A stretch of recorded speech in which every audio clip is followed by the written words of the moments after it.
À Didier Fuselier. Oui, donc c'est évidemment à cette heure-ci, à l'heure où il faut partir, manger, c'est toujours une épreuve évidemment de prendre la parole. Et puis il y a eu beaucoup de débats, donc je vais être très court. J'ai dirigé Lille 2004, capitale européenne de la culture, et je dirige aujourd'hui Lille 3000, qui est l'enfant né de ce moment intense vécu à Lille, et puis aussi deux scènes nationales qui me manquent aussi dans les grandes questions de production, notamment en art vivant. J'ai suivi évidemment avec un intérêt les débats, et je vous remercie, Monsieur le Président, de cette variété incroyable de points de vue qui ont été donnés. J'entends bien ce qui a été dit par vous tout à l'heure au niveau des étudiants, de ces interrogations. Et je crois que c'est effectivement ce que nous avons aussi vécu à Lille, un moment d'effervescence absolue. Lille, et c'est drôle, on pourrait remontrer toutes les photos de la Roure, je crois que c'est à peu près la même, ce sont les mêmes, les mineurs. Il n'était d'ailleurs pas rare à Lille, quand on allait à la gare en 2001, 2002, 2003, on allait chercher des gens qui venaient de Paris, je ne parle même pas d'Avignon, alors, qui en plein été avaient des sortes de peaux de bête, des bonnets, parce qu'ils arrivaient dans le Nord, et le Nord avait une image véritablement invraisemblable. Aller à Lille, c'était aller en Alaska. Il y avait vraiment cette idée persistante d'une ville qui était ouvrière, la mine, alors qu'il n'y a jamais eu de mine à Lille, mais il y avait vraiment cette idée.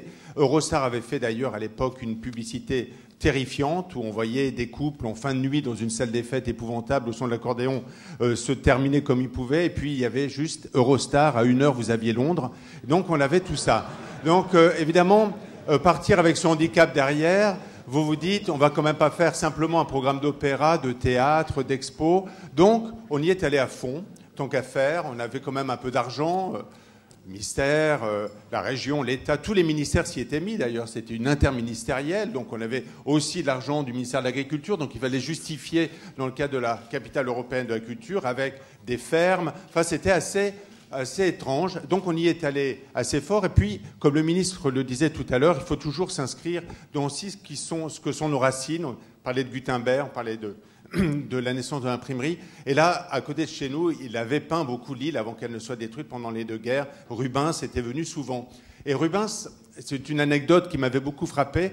Quand un enfant était né, quand le roi venait, quand il y avait un prince, il crée des portiques de fêtes qui ont tous été détruits évidemment, mais il reste à la Ruben Huys ces dessins splendides de ce qu'il faisait réaliser par ses ateliers très vite pour que toute la population sache qu'il y avait un événement exceptionnel. Donc nous avons transformé la gare de Lille, qui est à peu près comme la gare du Nord ou la gare de Lyon à Paris, totalement en rose. C'est-à-dire que quand vous sortiez du train, vous étiez rose. Et ce qui était bien, c'est que quand vous sortiez de la gare, vous voyiez tout vert, puisque évidemment les couleurs complémentaires faisaient que c'était ça. Donc si vous voulez, il suffisait d'aller dans la gare et d'avoir une sorte d'expérience psychédélique qui nous amenait à un monde absolument insensé. Quand nous avons fait aussi une forêt à l'envers de 1000 arbres, c'était des chocs esthétiques impressionnants. Les amoureuses donnaient rendez-vous sous la forêt. Il y a eu un changement de comportement tout à fait étonnant. Et donc nous avons invité 17 000 artistes, il y a eu 14 000 ambassadeurs.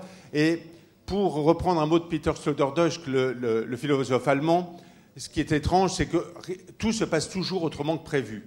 Et c'est vrai qu'on n'avait jamais imaginé que tout le monde s'emparerait à ce point de l'événement Lille 2004. C'est-à-dire qu'il y a eu 193 partenaires. Je me souviens d'ailleurs, on parlait du Louvre-Lens tout à l'heure, mais c'est d'ailleurs une affiche que j'ai toujours détestée. C'était la première, elle était d'ailleurs très très bête.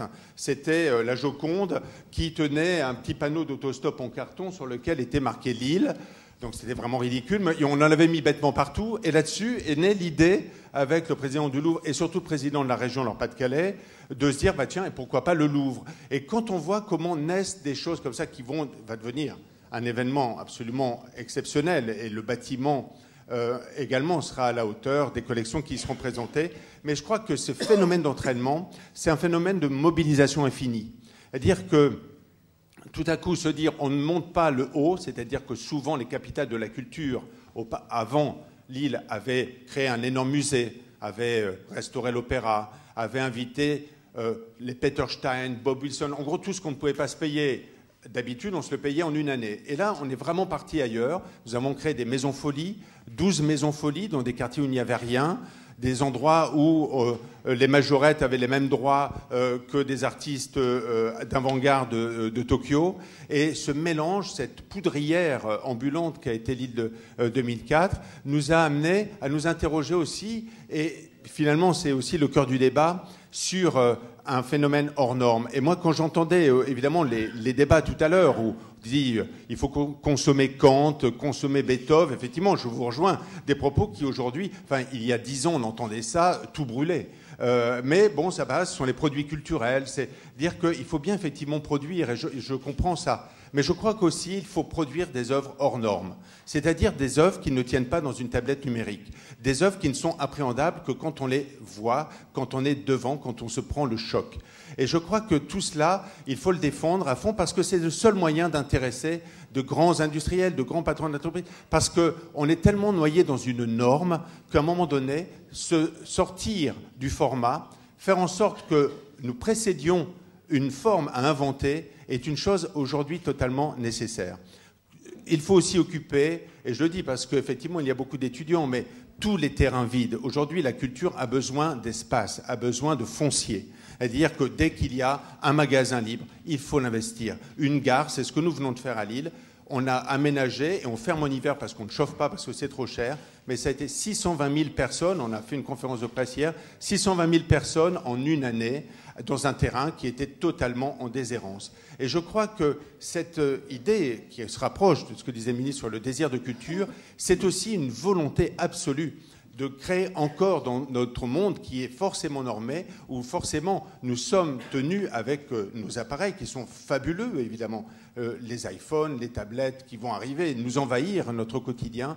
Je crois qu'à côté de cela, il faut garder une part de sauvagerie nécessaire et permettre aux artistes de l'avoir, leur laisser le champ libre.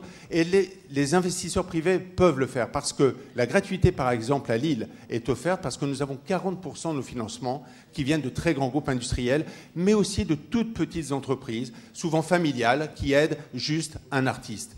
Et ce développement qui, Madame Lagarde le disait tout à l'heure, qui est aussi très aidé par l'État, par les déductions fiscales, je crois que tout cela mis bout à bout peut faire de la France vraiment le porte-étendard d'une culture qui deviendra enviable. Et moi, j'attends qu'un jour, un Indien, un Chinois de Shanghai, j'y ai passé beaucoup de temps, nous dise « Je rêve d'être européen, je rêve d'être français, parce que ce modèle-là est celui qui me fait rêver ».